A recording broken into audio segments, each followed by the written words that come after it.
Hi there. Today we're going to be making one of these. This is a neck pocket template. This is used to cut the neck pocket on bolt-on guitars. And it's an important area to get right because any gaps in it really stand out and people will judge the quality of your work by that. They'll see gaps there and they'll think, oh, the rest of it can't be very good. But fortunately it's fairly easy to get right, and I'm going to show you how to make one of these in this video so you get perfect results every time. So this is the neck we're going to be making the template for. This is an 8-string headless. And you can see it's got quite a way to go yet. I haven't sanded the fretboard, or still needs a headstock plate on the top here. And it's a 5-piece maple and wenge. And I've cut the thickness taper here, but I've not carved it yet. But I have sanded up down either side of the neck. This is to make sure our template is accurate, because we don't want to end up sanding that after we've made the template, because it'll change the size and make it too loose. So this is a Blackwood Tech fingerboard, by the way. This is like a man-made alternative to ebony, but it's got some really cool figure to it. So this is the board we're going to make a template out of. This is 12mm ply. You can use either plywood or MDF. Ply is a little bit better because it's a bit harder, so it doesn't dent with the bearing hitting it with the router. So you can see this is way longer than we normally would use as a neck pocket. That's because of how I've drawn this up. So down here I've got the line which will be the back of the pocket. And up here, where these two arrows are just there, you can see I've got either side of the neck, which has already been drawn out. And up the middle, I've got a dead straight line. And this board's got two square faces already, just from the shop, machined. So it's got this one here and this one here. These are both square. This one's been cut just to reduce the size of the board, and so it has up here. But we don't need those, but we've got these, so we can use a square on it if we need to. And it helps drawing a dead straight line like we've got here. So there's no angle to this line at all, which is really important. So if I line my neck up with this line here, I'll know that it's dead straight. So we've got the arrows up here to show where the nut should be. And then, as this is a headless, I've got a little line here on the end as well. But normally you can just use these two lines here, which you can see. Hopefully I'll just zoom in on that. You can see they line up with the edge of the neck perfectly. And at this end we've got a line lining up here with the dead centre of the neck. It's been drawn on the neck in the perfect centre, lining up with that line we just talked about. And we've also got this line going across here. So you've got three different ways of making sure it's square. You've got this end lining up at the other end at the nut, and this line going across. So that's three different ways of making sure there's no angle to it. So then with the next one at the same position, I've cut some scraps off that same board, and you can see these have got a machined edge also. I'll put a tick by that to indicate which one it is, because we don't want to get the wrong one, otherwise I'll have a really bad template. So these are going to be stuck down with double-sided tape, heavy duty stuff. So first got to hold the neck in place there, then I'll stick this one here, and then I can then push the neck against this one here before sticking the next one in, and push them in really tight, so they're really pressed up against it. And I'll do the same with the back obviously as well. Another important thing is that the neck here is dead straight. If you have a bump in here, you'll never get a good result. And so this needs to be also fairly fine sanded too, because you don't want to end up leaving it rough and then having to sand it afterwards, because you'll end up with a looser neck joint. So this needs to be not finished sanded, but like 120, 180, something like that.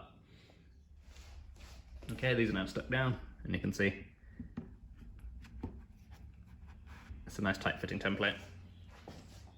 And you can also see there's no gaps, because if you end up with any gaps here at this stage, you'll end up with either the same or bigger gaps by the end.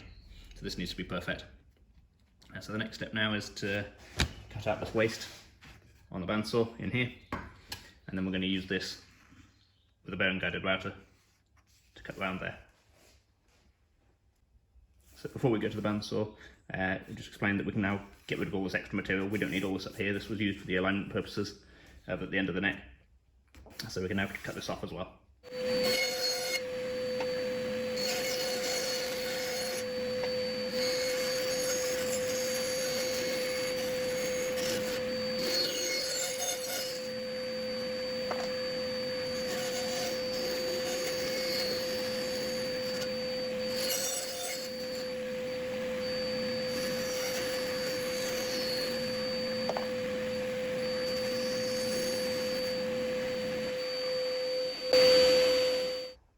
So that's the waste removed. Now we're going to use the router to cut to the final line, which we're going to use a bit like this with the bone at the top.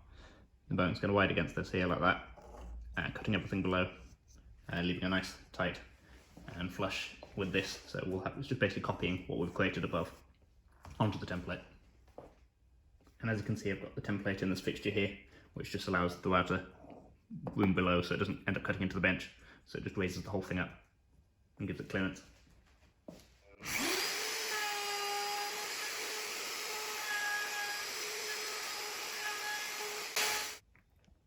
So you can see the router won't actually cut quite right into the edge. That's just because of the size of the bit. You can see that's going to be the same radius as this. So you can use a smaller bit to get a tighter cut in there if you wanted to, and then shape the corners of your neck to match that new radius, or you can chisel this out.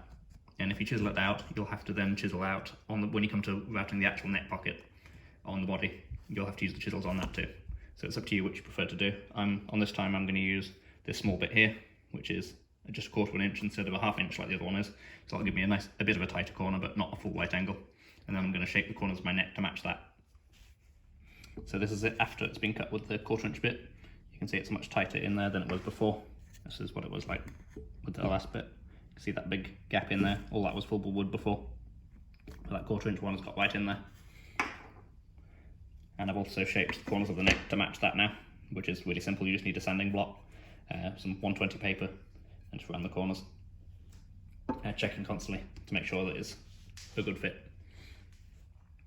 And now you can see it in place.